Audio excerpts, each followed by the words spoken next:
Congratulations on your new 280 dual console purchase. During the current climate of things, we're not going to be doing new boat orientations. We're going to be putting these videos together for all of our customers so that they can learn all the features and functionalities of their boat.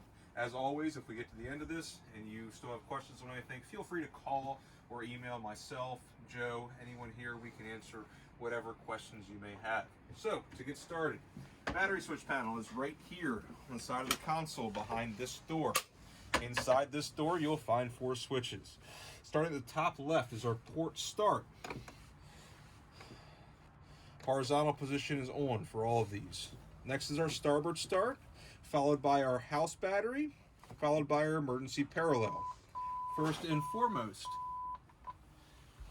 our engine start batteries obviously allow the engines to start for port and starboard. The house controls all the electronics on the boat.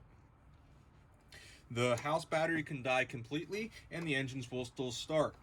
If your engine batteries both die, you can use the yellow lever here to basically jump start your engines off of your house system. Coming up here at the top, we have our stereo memory. These are our 24-hour circuits. So we have our stereo memory, our bilge, a blank accessory, and then lastly down here, our DC main. This is the main breaker for the boat.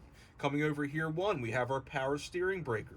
The power steering breaker is for our Optimus steering system, which this boat actually does not have. So that is a blank breaker. Coming inside of here, this is probably going to be difficult to see on the video, but we have our breaker panel for all of our switches and our windlass right inside of there. Our amplifier for the stereo, the electric sunshade, all that stuff, all those breakers are right there. If any of those items stop working, check those breakers. There's a good chance that one of them is tripped. Right above the battery switch panel, we have our shade, extend and retract. Press and hold to extend. We're not going to run that all the way out, just with the time it takes. Press and hold to retract it. It will stop when it is fully retracted. Coming around to our dash, we're going to start with the switch panel and work our way over to our electronics. Top left-hand corner here is our horn. Coming one over from there, we have our nav anchor light switch. Up for running at night, down for anchored at night. Middle position off on that. I get a lot of dead battery phone calls. 9 times out of 10, we go out to the boat, the anchor light was left on and slowly killed the battery. Next one over from there is our forward spreader lights. Flip that on, it'll light up the 2 spreader lights on the front of the hardtop. Coming over one from there, we have our aft spreader lights. We have 2 spreader lights in the stern, one on the port, one on the starboard, tied to that switch. Next one over from there is another middle position off switch. This is our overhead lights. Up for blue, lights up the 4 overhead lights. Down for white, which lights up the 4 overhead lights in white. Middle position off. Next switch we have here is our underwater lights. You have 2 blue underwater lights on the back of the boat. That switch is how you turn them on and off. Next are our cockpit lights. Cockpit lights are the blue lights located all around the boat, under the covering boards, in all the cubbies, in the bow. Lights up the deck blue at night. Next one over from there is our compartment lights. Compartment lights on this boat are our bilge light. Allows you to see all your pumps, filters, and stuff in the dark. Next one from there is our live well. Take a walk back here to the corner. When you flip that switch, it turns on the live well pump along with the live well light. The live well has a threaded standpipe. Don't just force it in there and push it. You'll strip the threads out and it's not easy to fix. Twist it in, screw it in, turn the switch on. You can keep your bait alive in the live well. Moving back forward, we have our freshwater switch. This boat has a few freshwater outlets. We're going to walk through those now. So first and foremost, flip the freshwater switch on.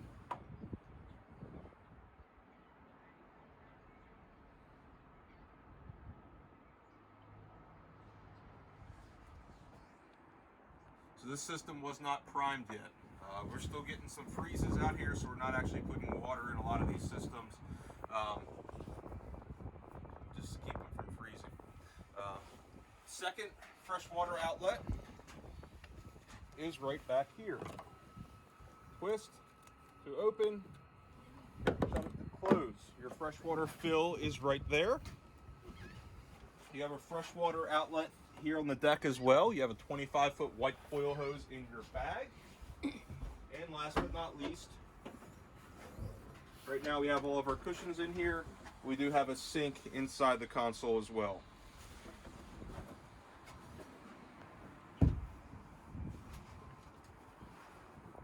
Next switch over from there is our raw water wash down.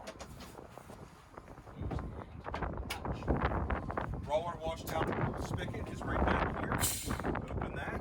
Again, 25-foot white coil hose can work for that as well. You also have a raw water wash down up in the bow, located right here.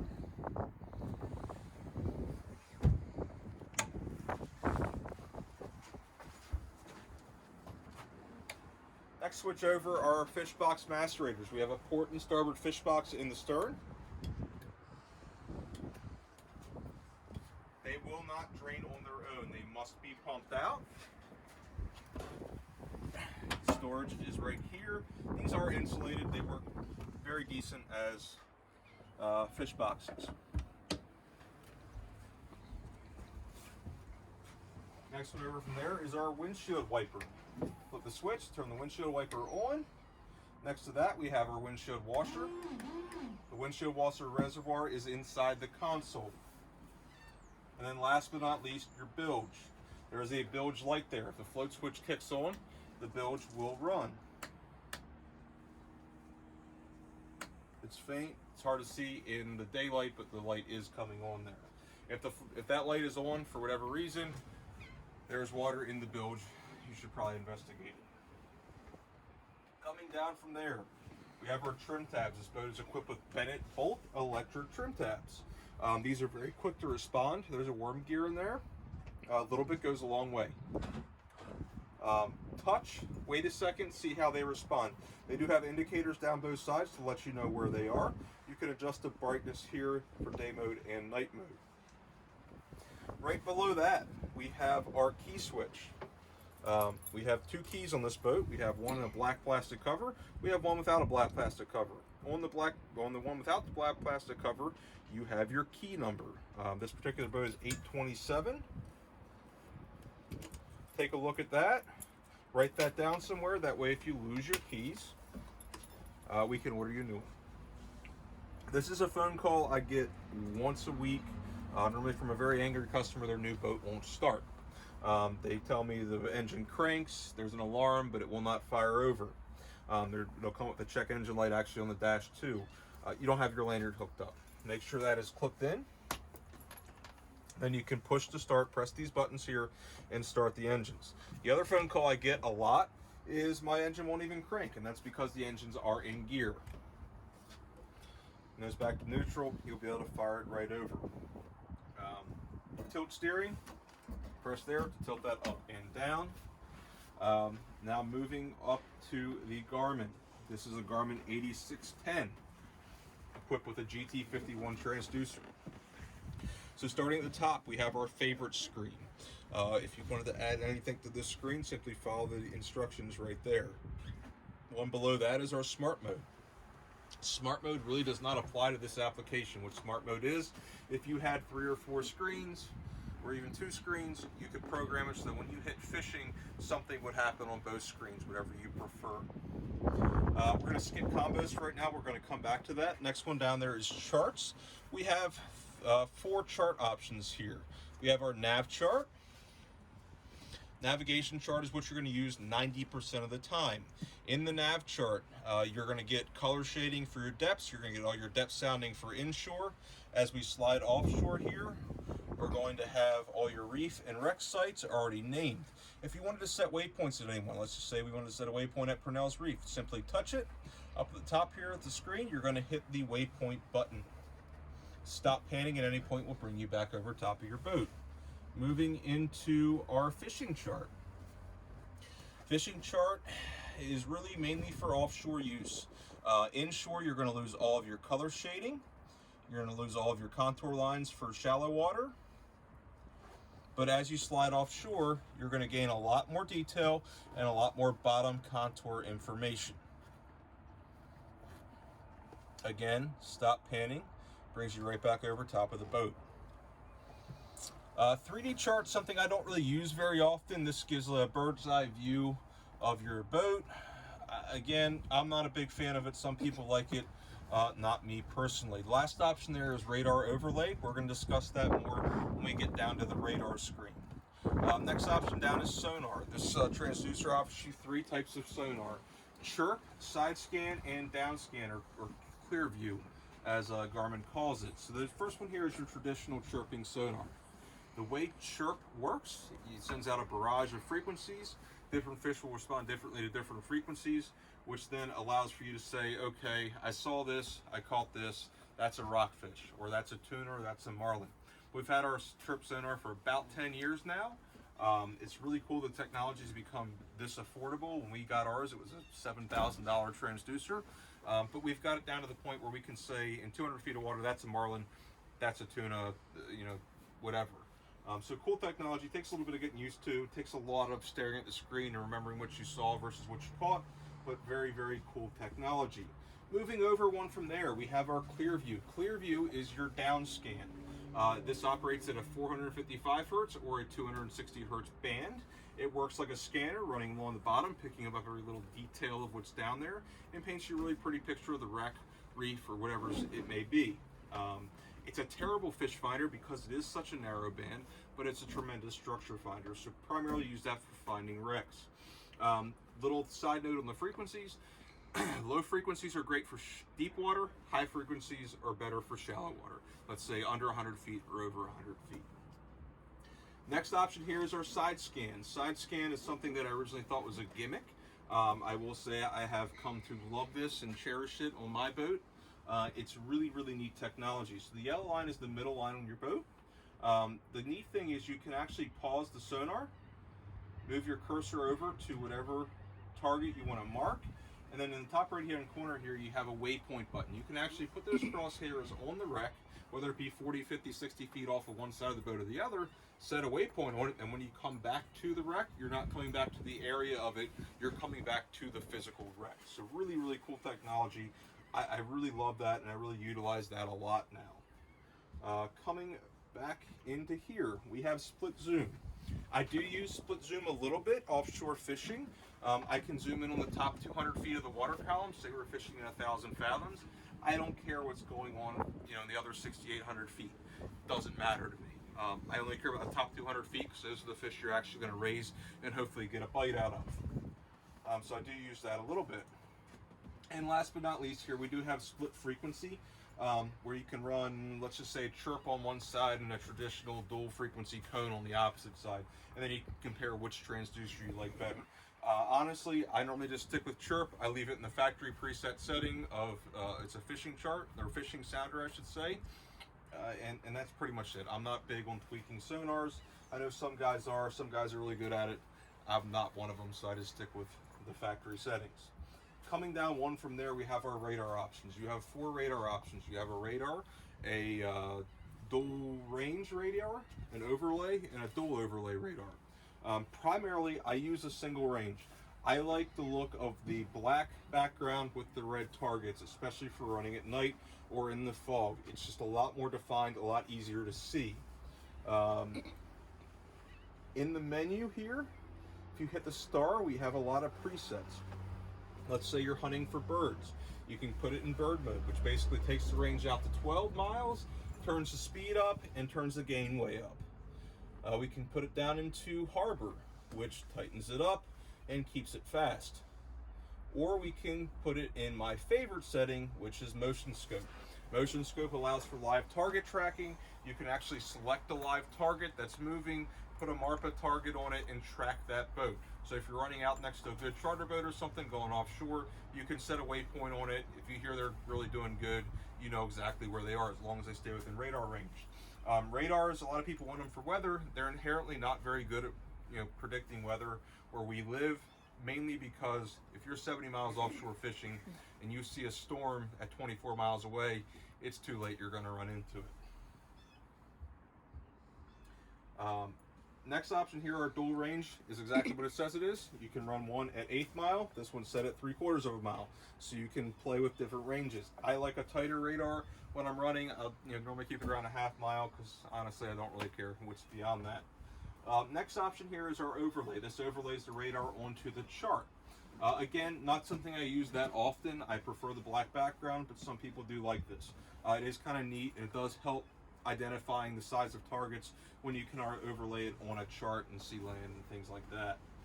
And last but not least, we have a dual overlay, which gives you a black traditional screen on this side and your overlay screen on the opposite side. Coming down one more, we have 5 Garmin options here. We have our Active Captain. Active Captain is an app. You can follow these instructions here. You can pair your phone to your Garmin. When it's paired up, you can update your software. You can input waypoints from your phone into your screen. Some of my customers really like it and they use it a lot. It is neat technology. Next thing over here is our vessel information, our heading, our speed, our position, and our depth. One more over from there, this unit has the ability to run FLIR night vision cameras.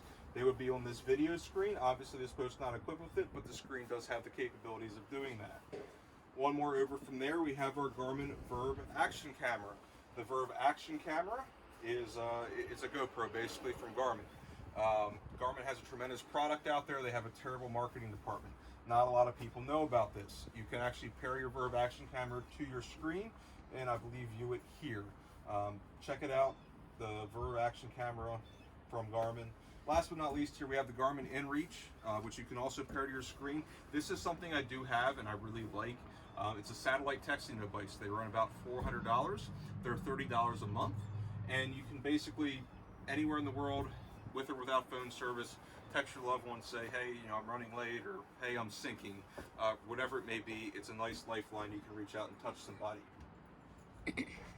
That pretty much covers us on the Garmin. Across the bottom here, if you said set a waypoint, it would be in the waypoint section. If you want to adjust any of your settings, right in the settings in the middle there. And if you want to mark a waypoint exactly where you're sitting, hit the mark button. Press and hold that to shut it down. Coming down here, we have a Garmin VHF radio. Currently, it is already powered up, but if you want to turn it on, press it and hold the 16 and 9 button. On the bottom of the screen here, we have our scan feature. Touch scan, touch all, and it'll roll through every channel in the Garmin's repertoire. If anybody keys up and starts talking on any of those channels, it will stop you. You will be able to hear them. Hit exit, stop it from scanning. Across the bottom here, we have DSC information, which you need to enable your MMSI, which I'll show you in a second. We have a high-low broadcast feature, so you can broadcast this at 1 watt or 25 watt. So if you want to talk to somebody close by and you don't want everyone to hear, you can put it in 1 watt or 25 watt to send it to everyone. Last but not least, here we have our menu. If you go into menu, you go into DSC and go into My MMSI. You can actually enter your MMSI number. I believe Boat US website. You can go in and register that and get that number. I believe it's a 12-digit number. Don't quote me on that. And pop that in there, and then when you hit the distress button, which is located underneath of that cover, it'll broadcast your location along with pertinent information about the boat. You do have a mic here. You do have controls for everything right there. You can run through your channels. Hit 16 and 9 will automatically take you to Coast Guard channel 16. Key the mic up by pressing the side, talk into the mic, call for help. Yamaha gauge. This is a Yamaha 6YC gauge. We have our engine RPM here, our trim levels here, water temperature, battery voltage, and oil pressure for both engines across the bottom. That's in the engine screen. If we roll one to the right, we have our boat combo. Boat is going to show you fuel level information, economy, flow, total fuel used, your trip in miles, and your speed in miles per hour. Boat fuel gauges are inherently inaccurate. You have a rectangular tank with a float in it. That fuel sloshes back and forth, and therefore you get different readings depending on which angle the boat is sitting on. What I use as my fuel gauge is the trip right here under used. You can go down to there, hit set twice to zero it out. So let's say for sake of easy numbers, you put 100 gallons in the boat. You've burned, that says you burned 70 gallons. You have 30 gallons left. That is spot on, dead on accurate to the 10th. So it's really the way to do it. So fuel gauge, use that. Below that we have our hour information. Hour gauge is down there. Hit cancel. Again, to bring you back to the screen. Next option over here is a combo. This gives you speed, engine RPM, and fuel all on one screen. Next one over there is our troll mode. Troll mode is really easy. Put the throttles in gear. Hit set to start trolling, and then you can adjust your engine RPMs up to, I believe, 1250 RPMs using the buttons on the side of the screen there. Shut the key switch off to turn that off. Windlass control is right here, up and down. One thing on the windlass, you come up here, the windlass has a safety chain on it. If you're not using the windlass, please make sure this chain is hooked up. I've had a couple boats, they didn't have that hooked up, it fell where they were running, did a whole bunch of damage to the bow of the boat. So please, please, please make sure that is hooked up. Additionally, you can see your raw water hose in the bow here. So that pretty much covers us on the electronics and the dash layout. We're going to cover a few things up in the bow and work our way back. So we saw the windlass, we know how that works. Additionally, up here we have two pop-up cleats, one on each side. These are going to be a little bit stiff while new. They get easier to use as they get broken in. In the center here we have our navigation light. This folds flat. If you want to flip it up, flip the tab on the back here and it pops up. Inside of here we have our ladder. This is our boarding ladder. Pops right in these two here. You can board and disembark right from the bow if you're at the sandbar or something of that nature. Coming back here, we have cushions that they're all inside the console right now, but they wrap all the way around here. We have locking storage on both sides. They do a pretty good job of keeping these dry. They are gasketed, they do have a nice slip. Everything for the most part drains out, but it is a boat. There's no such thing as completely dry storage on a boat. And that's the same on both sides. Coming back, we have our partition wall. This flips back and latches. This rolls around and closes. You get stuck in some crappy weather, you can shut that and access everything. Inside of here, we have your boat covers. We have our bow table, or actually that's our stern table, and our table base.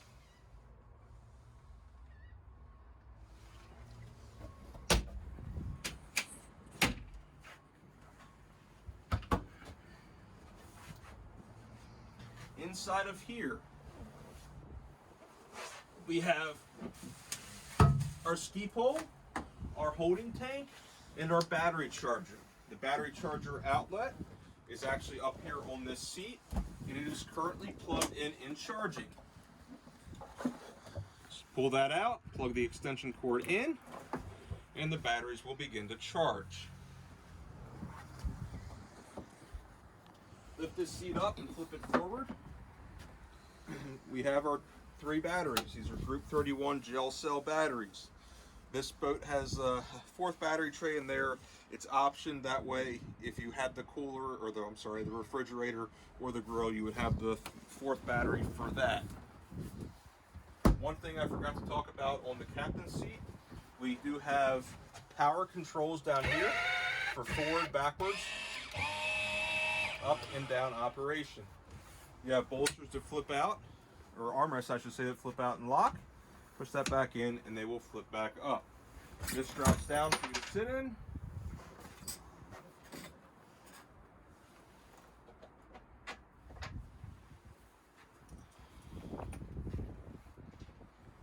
This drops down for you to sit in.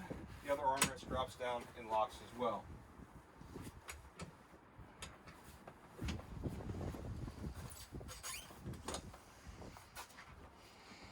Back here we have a pin you can pull there. This will fall down, fold flat and lock. Make sure you hold that pin out while you fold that. If not, it can damage the seat. This folds open. You have a cooler It's right inside of there. You have an additional cooler underneath of here. Lift the pin, it slides out. Slide that back into lock. Underneath of here we have some more storage. Again, little cooler tray, cup holders. This is removable if you so choose it to be. Behind here we have our champagne storage. Pop that open. Put your bottles in there. Coming back, this boat is equipped with seating on both sides. I'm going to show you one side. It works exactly the same on both sides. Lift this up. Fold this out. You have a dual USB charger here. You have another dual USB charger in the back. This clips down and locks. And then you pull it back up and fold the seat down to stow it. This is exactly the same on the opposite side. In the stern, we have our rear seating.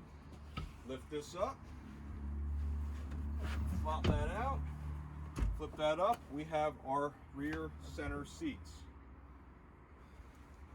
Again, drop that down, repeat process in the reverse. That folds back into the back seat. Your ski pole drops in right back here. Pull the pin, drop it in, insert the pin. The most important thing about this ski pole is it is a ski pole, not a tubing pole. I want to make that very clear. This does not have the strength to pull a tube. The resistance between a skier and a tube are two entirely different things. This is a ski pole. If you want a tube, you can do it off of either rear lifting eye, but do not use the pole. Coming down into the bilge. A couple things to talk about down here. We have our fuel water separators located right there. These are yearly service items. Coming down here, we have our freshwater pump and our freshwater holding tank, as well as our power assist steering pump, our live well pump right there. If you look to the stern, you would see our raw water washdown pump. It's another SureFlow blaster pump. And then back center there, we have our bilge and our bilge float switch. Moving on to the engines of your boat. These are Yamaha's 2.8 liter inline-4 digital engine. You have 3 cowling latches on this, 2 in the back, 1 in the front. Lift up on that, lift up on the front. Gives you access to, as you can see, a lot of plastic and not a whole lot that you can really do under here. Couple things you should know. First and foremost, pull the dipstick out, wipe it off, stick it back in. The oil level should be in between these 2 dots. It is going to fluctuate there depending on whether you just ran the engine, whether it's cold, on a million other factors. As long as it's in between those 2 dots, you are good. Don't call me in panicking, I'm a quart low. As long as it's in between those dots, you're absolutely fine. Underneath it here, we have our spark plugs. Spark plugs are a 200-hour maintenance item. Coming around to this side of the engine, we have our oil filter. Right there, conveniently located upside down, so it makes a giant mess when you take it off. Right below the oil filter, we have our flush port. Unscrew that. Hook your garden hose up. A little bit more. Yep, and that's exactly what happens. So, this is a garden hose washer. Get a pack of them, keep them on the boat. They're, as you can see, incredibly prone to falling out. Pop that guy back in there. Hook your garden hose up to here. Do not start the engine. Simply hook the water up, let the water run. You'll see it coming out everywhere, and that's how you flush out your engine. They can be in the trimmed up position for this. Yamaha's, it does not matter. Some other brands have to be in the down position. Moving back around to the other side. A couple things on the gear case here. On the bottom, right here, we have our fill screw for our gear case oil. If you follow that up to here, we have our level screw for our gear case oil. So you fill from here until it comes out here, put the top screw back in, remove the bottom fill neck, and put the bottom drain screw back in, obviously with new gaskets. And then on the front of the engine here, this little tiny hole is how your speedometer works. If any sand, muck, or mud gets in that hole, you won't be able to get a speed reading. 1/8 inch drill bit, clean that out, you'll be good to go. Break-in period for this engine is your first 10 hours. If you read the manual, it's going to tell you your first hour here, next hour here, next hour here. What I'm going to say is vary your RPMs. You want the engine to break in at the full RPM band, not just one speed. So with that said, you're going to run for a little while, 3,000, 3,500, 3,250, 4,000, 4,500, bounce that around. At some point in those 10 hours, you do need to take these things up to wide open throttle. 5,800, 6,000 RPMs, whatever it may be on this boat. You may have to trim your engines up a little bit to get that speed. Obviously don't bring them out of the water, just enough you'll feel the boat pick up and you'll gain some RPM. First service is at 25 hours. That's an upper lower oil change and a fuel filter change. We do the fuel water separator and the primary fuel filter couple in the front of the engine. The next service after that is at 100 hours. Again, upper lower oil change, fuel filter change. At 200 hours, you're going to add spark plugs to that. At 300 hours, you're going to add a water pump and a thermostat to that. 500 hours, we begin to inspect timing belts. That's a ways off, so we won't get too far into that. Other than that, take the boat, enjoy it, stay safe out there. Thank you for watching. As always, if you have any questions, please don't hesitate to call 302-436-1737. Thanks.